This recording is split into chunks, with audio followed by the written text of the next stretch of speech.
মানুষ কিভাবে স্বর্গে যায়। কিছু মুসলিম বলে যে মুসলিমরা সবাই স্বর্গে যাবে, যে যদি কেউ মুসলিম হয় তবু সে অবশ্যই স্বর্গে যাবে না। তাই যারা বলে শেষে আমরা স্বর্গে যাব তারাও মূর্খ। আসসালামু আলাইকুম রহমতুল্লাহি বারাকাতু। আমরা দেখব জাকির নাইয়ের ভিডিও। জাকির নাইকে কি প্রশ্ন করলো। জাকির নাইকে এক আমেরিকা থেকে এক নন মুসলিম প্রশ্ন করলো কি সবাই কি নরকে যাবে, আর কিছু মুসলমান বলে কি নরকে যাবে না, আর কিছু মুসলমান বলে কি যাবে। তো হাদিস থেকে কি বলছে সেটা আমি ব্যাখ্যাটা চাই। নন মুসলিম বলেছে, তো জাকির নাইক কীভাবে তার প্রশ্নের উত্তরটা মাশাআল্লাহ খুবই সুন্দর করে দিলে। তো আমরা সবাই মিলে ভিডিওটা দেখব, কত সুন্দর লাগছে ভিডিওটা দেখে দেখব। তো চলেন আমরা ভিডিওটা স্টার্ট। আমার নাম আয়ুনা এবং আমি একজন গৃহিণী হোস্ট, এবং আমি আসলে আমার একজন আমেরিকান নন মুসলিম বন্ধুর পক্ষ থেকে একটি প্রশ্ন উপস্থাপন করছি, যিনি আজ রাতের এই অনুষ্ঠানে উপস্থিত থাকতে পারেননি। এবং প্রশ্নটি হলো, তিনি বলেছেন যে মানুষ কিভাবে স্বর্গে যায়।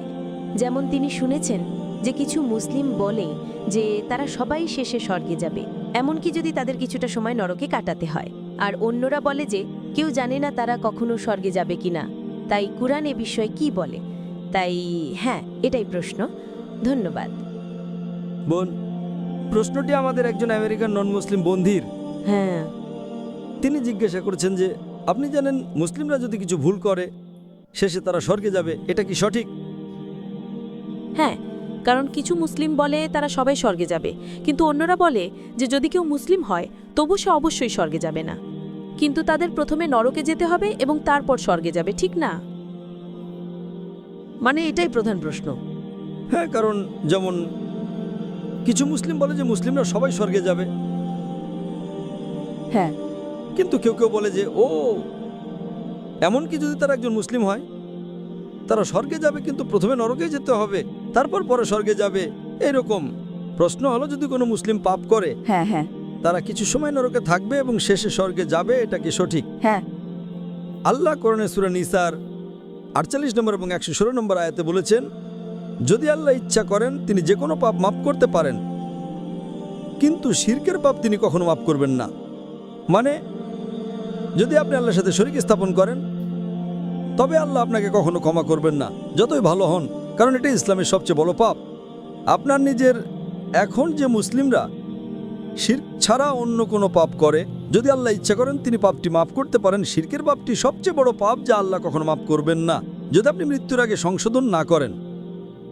আপনি মৃত্যুর আগে বলেন যে তা অনুসরণ করেছেন, কিন্তু যদি আপনি মুশরিক হিসেবে মারা যান তবে আপনাকে 100% নরকের শাস্তি পেতে হবে।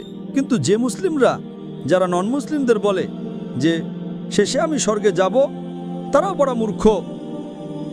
নরকে থাকা কোনো মজা নয়। হ্যাঁ, হ্যাঁ, হ্যাঁ।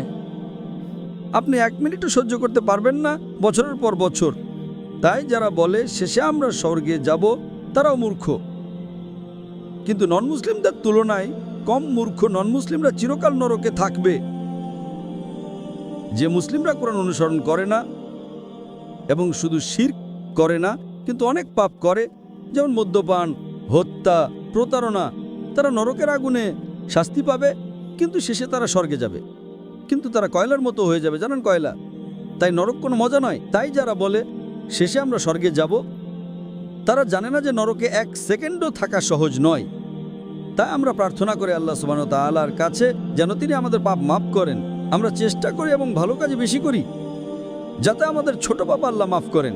তাই আল্লাহ কোরআনে বলেছেন, বড় পাপ থেকে দূরে থাকো এবং আল্লাহ আপনার ছোট পাপ মাফ করবেন। এবং আপনারা ইমাম আদ-দাবিরের একটি বই লেখা হয়েছে 70টি বড় পাপ।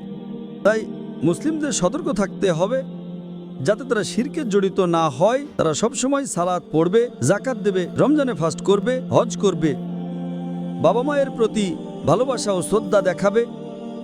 দেখবেন যে আপনি মাতলিটি করবেন না, জিনা করবেন না। সব আদেশ আমি ক্রমে বলছি, আপনি বুঝেছেন তো? তাই আমাদের মুসলিমদের দেখতে হবে যাতে আমরা কোরআন এবং হাদিসের নির্দেশনা অনুসরণ করি, আর ইনশাআল্লাহ বড় পাপ থেকে দূরে থাকি। ইনশাআল্লাহ আল্লাহ আপনি ছোট পাপ মাফ করবেন। আশা করি প্রশ্নের উত্তর দেওয়া হয়েছে। ঠিক আছে, অনেক ধন্যবাদ। অনেক ভালো লাগলো ভিডিওটা দেখে। তো আপনারা চ্যানেলটা যদি নতুন দেখে থাকেন তো আমার চ্যানেলটাকে সাবস্ক্রাইব করে দেবেন। তো আসসালামু আলাইকুম রহমতুল্লাহ।